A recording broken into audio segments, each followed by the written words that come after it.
میرے پیارے آقا علیہ الصلوۃ والتسلیم کے پیارے دیوانوں، فلسطین میں جانے کے بعد ابراہیم علیہ السلام نے اپنے بھتیجے لوط علیہ السلام کو ایک دوسرے ملک کی طرف روانہ کیا، جہاں کے بارے میں آپ نے سن رکھا تھا کہ وہاں کا ایک ایک انسان کفر میں ملوث ہے۔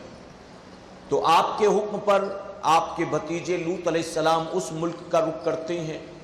ابراہیم علیہ السلام فلسطین میں تبلیغ دین فرماتے رہے اور آپ کے بھتیجے لوط علیہ السلام دوسرے ملک میں اسلام کی تبلیغ کرتے رہے۔ ابراہیم علیہ السلام سال دو سال میں مکہ معظمہ آتے، کچھ وقت گزارتے اپنی بیوی اپنے بیٹے کے ساتھ اور واپس چلے جاتے تھے۔ زندگی بڑی خوشحال تھی۔ فرمایا گیا ایک مرتبہ ملاقات کی غرض سے آپ مکہ معظمہ جا رہے تھے، راستے میں آپ نے خواب دیکھا۔ 7 ذی الحجہ کی تاریخ گزری رات کو آپ نے خواب دیکھا، جس خواب میں رب تبارک و تعالیٰ نے ابراہیم علیہ السلام سے فرمایا کہ ابراہیم، اپنی چہیتی چیز کو، اپنی پسندیدہ چیز کو اللہ کی راہ میں قربان کر دو۔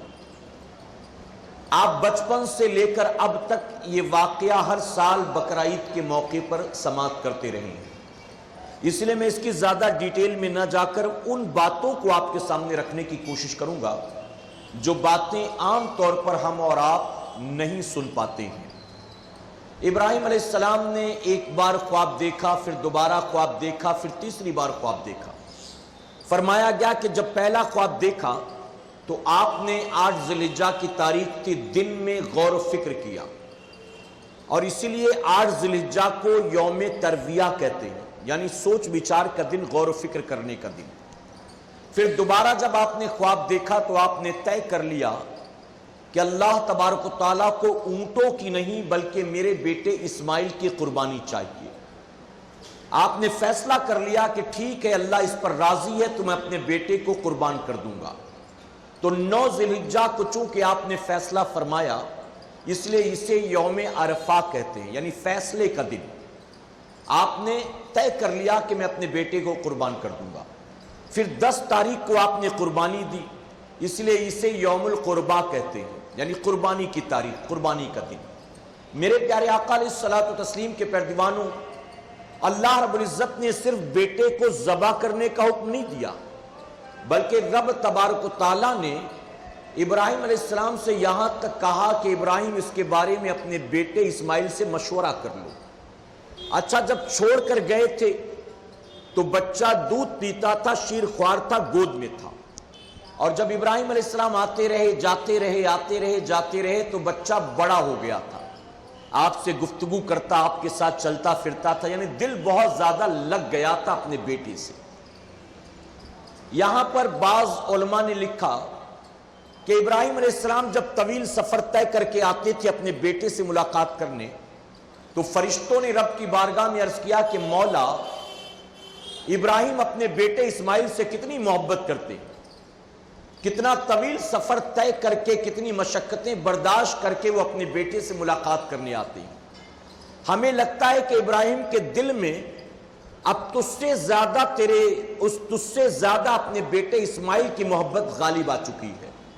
تو رب تبارک تعالیٰ نے فرمایا کہ فرشتوں، اگرچہ میں نے بڑھاپے میں ابراہیم کو بیٹا دیا اسماعیل کی شکل میں، لیکن اس کے باوجود آج بھی ابراہیم اپنی اولاد سے زیادہ مجھ سے محبت کرتا ہے۔ تو فرشتوں نے اس پر اعتراض کیا تھا۔ رب نے امتحان کے طور پر کہا کہ ابراہیم اپنے بیٹے کو ذبح کر دو، یعنی فرشتے بھی دیکھ لیں اور قیامت تک آنے والے انسانوں کے سامنے ایک مثال قائم ہو جائے کہ بڑھاپے میں میں نے جو بیٹا دیا، میرا خلیل اس بیٹے سے نہیں بلکہ اس سے زیادہ اپنے مولا سے محبت کرتا ہے۔ رب تبارک تعالیٰ نے فرمایا کہ ابراہیم اسماعیل سے اس کے بارے میں مشورہ کر لو۔ ابراہیم علیہ السلام نے صبح 10 تاریخ کو اپنی اہلیہ کو کہا کہ اسماعیل کو تیار کر دو، مجھے ایک بہت بڑی بارگاہ میں اسماعیل کو دعوت میں لے کر جانا ہے۔ جب آپ کی اہلیہ نلا رہی تھی، دھلا رہی تھی، نئے کپڑے پہنا رہی تھی، تیار کر رہی تھی، اسی وقت ابراہیم علیہ السلام نے اپنے پاس چھری رکھ لی اور رسی رکھ لی، اور اپنے بیٹے کی انگلی پکڑ کر آپ لے کر چلے مینا کی گھاٹیوں کی طرف۔ میرے پیارے آقا علیہ الصلوۃ والتسلیم کے پیروانوں، یہ کیسا عظیم امتحان تھا اللہ کے خلیل کا۔ آپ اندازہ لگائیں، ابراہیم علیہ السلام اپنے بیٹے کو سوتی حالت میں بھی ذبح کر سکتے تھے، لیکن رب نے کہا کہ مشورہ کر لو ذبح کرنے سے پہلے، اپنے بیٹے کو بتا دو کہ میں تمہیں ذبح کرنے والا ہوں۔ ذرا سوچئے، بچہ سو رہا ہوتا اور اچانک گردن پر چھری پھیر دیتے، اپنے وعدے کو پورا کر دیتے، تکلیف کم ہوتی، لیکن جب بیٹے کو بھی کہا گیا کہ بتا دو کہ تم ذبح کرنے والے ہو، تو کتنا سخت امتحان تھا، کیسی آزمائش تھی۔ آسمان کے فرشتے بھی ٹکٹکی باندھے ہوئے اس منظر کو دیکھ رہے تھے۔ ابراہیم علیہ السلام جب لے کر چلے تو شیطان مردود تل ملا گیا، اور جانتے اسے کیا تکلیف ہوئی کہ آج تک اللہ نے جتنے امتحانات بھی رکھے، ابراہیم ہر امتحان میں کامیاب ہو گیا، لیکن آج مجھے پوری طاقت لگا کر ابراہیم کو اس امتحان سے روکنا ہے۔ آج مجھے ابراہیم کے پیر میں بیڑیاں ڈالنا ہے اور اولاد کو ذبح کرنے سے منع کرنا ہے۔ فرمایا گیا اس نے کیا کیا؟ جو سب سے کمزور کڑی ہوتی ہے نا، اس پر پہلے وار کیا۔ عورت، ایک بڑھیا کی شکل اختیار کی شیطان مردود نے، اور وہ بھاگتا ہوا حضرت حاضرہ کے پاس آیا۔ حاضرہ سے کہتا ہے کہ حاضرہ، صبح صبح باپ بیٹے بہت جلدی جلدی نکلے ہیں تیار ہو کر، نیا جوڑا پہن کر، دونوں کے چہرے پر خوشی بھی تھی، کہاں جا رہے ہیں؟ تو حضرت حاضرہ نے کہا کہ مجھے تو اللہ کے خلیل نے بتایا ہے کہ کسی بہت بڑی بارگاہ کی دعوت ہے، اسی دعوت میں اسماعیل کو لے کر جا رہے ہیں۔ تو اس نے کہا کہ نہیں حاضرہ، تمہارے ساتھ دھوکا ہوا ہے، ابراہیم اپنے بیٹے اسماعیل کو کہیں دعوت میں لے کر نہیں جا رہے ہیں، بلکہ وہ اسے لے جا رہی ہیں ذبح کرنے کے لیے۔ تو حضرت حاضرہ نے کہا تو کیا کہہ رہی ہے؟ ارے میں نے ابراہیم علیہ السلام جیسا شفیق باپ آج تک نہیں دیکھا ہے، تجھے پتا نہیں ہے کہ وہ اپنے بیٹے سے کتنی محبت کرتے ہیں، کتنا طویل سفر طے کر کے آتے ہیں اس سے ملنے کے لیے، اور آتے ہیں تو سب سے پہلے اسے دیکھتے ہیں، اور جب جاتے ہیں تو سب سے آخر میں اسے دیکھتے ہیں، جس نے اپنے بیٹے کو ایک تھپڑ کبھی نہ مارا ہو، کبھی نہ ڈانٹا ہو، آخر آج اچانک وہ ذبح کیوں کر دیں گے؟ آخر کیا قصور ہے اسماعیل کا؟ ابراہیم اسے ذبح کیوں کریں گے؟ تو اس پر مجبوراً شیطان مردود کو کہنا پڑا کہ ابراہیم اپنی مرضی سے ذبح نہیں کرتے، بلکہ اللہ نے ذبح کرنے کا حکم دیا ہے۔ جب حضرت حاضرہ نے سنا تو مطمئن ہو گئی اور کہتی ہے کہ اگر تو جو کہہ رہی ہے بات صحیح ہے، اللہ نے ذبح کرنے کا حکم دیا ہے تو سن لے، ایک اسماعیل کیا، اگر اللہ نے لاکھوں اسماعیل دیے ہوتے تو اس کی رضا کے لیے میں سب کو قربان کر دیتی۔ اب اس نے دیکھا کہ یہاں تو میرا وار نہیں چلا، یہاں تو میرا وار نہیں چلا۔ اب اس نے کیا کیا؟ ہار نہیں مانا، وہاں سے رفو چکر ہوا، لیکن اب بچے کی شکل اختیار کی۔ جو اسماعیل علیہ السلام کی عمر تھی نا، بعض روایتوں میں آتا ہے کہ آپ کی عمر جو تھی وہ 7 سال یا 9 سال تھی، بعض لوگوں نے 11 اور 13 بھی لکھا ہے، بہرحال 11 سال کی عمر پکڑ لیں تو 11 سال کی عمر کا بچہ بھی بالغ نہیں کہلاتا ہے اور کم عقلی ہوتا ہے، بچپنا ہوتا ہے۔ وہی اسی عمر کا وہ بن گیا، اور اس نے سوچا کہ اب بچہ بن کر اسماعیل کو ورگلاؤں گا اور اسے روکوں گا۔ وہ ساتھ ساتھ چلنے لگا، اور جانتے اسماعیل علیہ السلام جب اپنے والد ابراہیم علیہ السلام کے ساتھ چل رہے تھے تو چلنے میں عالم کیا تھا؟ تاریخ میں آتا ہے کہ جب چل رہے تھے تو نہ والد کے آگے آگے چل رہے تھے اور نہ والد کے ساتھ ساتھ چل رہے تھے، بلکہ ابراہیم علیہ السلام کے قدم جہاں پڑتے تھے، اسماعیل علیہ السلام پیچھے پیچھے وہاں پر اپنے قدم کو رکھتے تھے، یعنی والد کے نہ برابر ہیں نہ آگے ہیں بلکہ پیچھے پیچھے ہیں۔ شاعر مشرق ڈاکٹر اقبال نے جب اس منظر کو دیکھا تو پکار اٹھے، یہ فیضان نظر تھا یا کہ مکتب کی کرامت تھی، یہ فیضان نظر تھا یا کہ مکتب کی کرامت تھی، سکھایا کس نے اسماعیل کو آداب فرزندی؟ یہ نظر کا فیضان تھا یا کہیں مکتب کے تربیت یافتہ تھے؟ آخر والد کا یہ ادب اسماعیل علیہ السلام کو سکھایا کس نے تھا؟ کس نے؟ تو میں کہوں گا یقیناً یہ باپ کی تربیت تھی اور حضرت حاضرہ کے پاکیزہ دودھ کا نتیجہ تھا۔ جہاں ماں باپ پارسا ہوتے ہیں، نیکوکار ہوتے ہیں اور اللہ کی رضا پر راضی ہوتے ہیں، وہیں اللہ ایسی نیک اور صالح اولاد عطا فرماتا ہے۔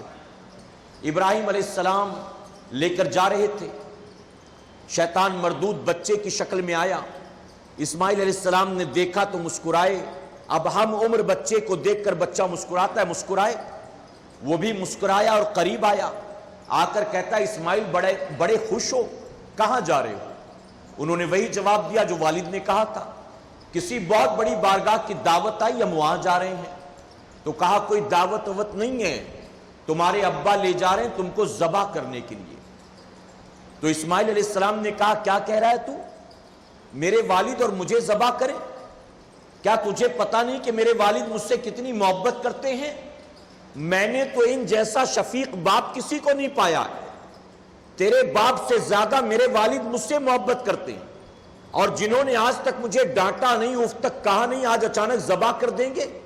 آخر میرا قصور کیا ہے؟ تو کہا قصور تمہارا کچھ نہیں ہے، اللہ نے حکم دیا ہے تمہیں ذبح کرنے کا۔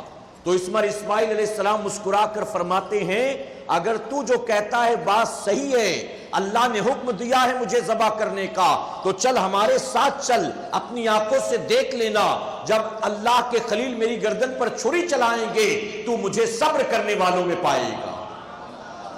یعنی اللہ کی رضا پر میں بھی راضی ہوں۔ اب وہاں بھی اس کا وار نہیں چلا، رفو چکر ہو گیا۔ اب اس نے کیا کیا؟ اس نے ہار نہیں مانی، تیسرا حملہ، اس نے ایک شیخ کی شکل اختیار کی، ایک بزرگ کی، سفید بال، سفید داڑھی، سفید لباس، اور ابراہیم علیہ السلام کے سامنے آ کر کھڑا ہو گیا۔ ابراہیم علیہ السلام نے جب دیکھا تو رک گئے۔ تو اس پر شیطان مردود کہنے لگا ابراہیم مجھے تمہاری عقل پر حیرت ہوتی ہے۔ ابراہیم علیہ السلام فرماتے کیا بات ہے، کیا ہوا، ایسا میں نے کیا کیا؟ کہا ابراہیم محض ایک خواب کے بدلے اپنے اکلوتے بیٹے کو بڑھاپے کے سہارے کو ذبح کر دو گے؟ ارے خواب کی حقیقت کیا ہوتی ہے؟ تو ابراہیم علیہ السلام فوراً سمجھ گئے کہ یہ کوئی شیخ اور بزرگ نہیں بلکہ شیطان مردود معلوم دیتا ہے۔ آپ نے فرمایا کیا تجھے یہ معلوم نہیں انبیاء کا خواب عام انسانوں کے خواب کی طرح نہیں ہوتا، بلکہ انبیاء کا خواب وحی الہی ہوا کرتا ہے۔ نبی کا خواب آپ ذرا سوچیں، ابراہیم علیہ السلام قیامت تک آنے والے مسلمانوں کو یہ عقیدہ دے رہے ہیں کہ جو اللہ کا نبی ہوتا ہے وہ عام انسانوں کی طرح نہیں ہوتا ہے، اور عام انسان جو ہوتا ہے وہ اللہ کے نبیوں کی طرح نہیں ہوتا ہے۔ میرے پیارے آقا کے پیرجوانوں، جب کوئی سو جائے تو آپ جانتے ہیں کہ سونے کے بعد امیر غریب سب برابر ہوتے ہیں، پڑھا لکھا بے پڑھا لکھا سب برابر